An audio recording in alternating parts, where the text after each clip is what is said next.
India TV 9 news Maharashtra. Solapur येथे Bharat America व्यापार कराराच्या निषेधार्थ सोलापूर शहर काँग्रेस कमिटीच्या वतीने प्रतिकात्मक होळी आंदोलन करण्यात आले. प्रणिती शिंदे यांच्या मार्गदर्शनाखाली शहराध्यक्ष चेतन नरोटे यांच्या नेतृत्वात हे आंदोलन पार पडले. आंदोलनकर्त्यांनी कराराच्या प्रतीची होळी करत केंद्र सरकार विरोधात घोषणाबाजी केली.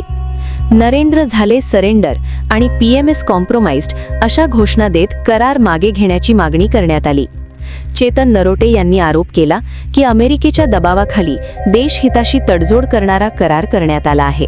या करारामुळे शेतकरी, व्यापारी, वस्त्रोद्योग व ग्रामीण अर्थव्यवस्थेला फटका बसेल असे सांगत टॅरिफ रचनेत अमेरिकेला झुकते माप दिल्याचा दावा त्यांनी केला. सोयाबीन, मका, कापूस व तूर उत्पादकांना दरघटीचा फटका बसत असल्याचेही त्यांनी नमूद केले. आयात वाढल्यास देशांतर्गत उद्योग व रोजगारावर परिणाम होईल असा इशारा देत आंदोलनात अनेक पदाधिकारी व कार्यकर्ते सहभागी झाले.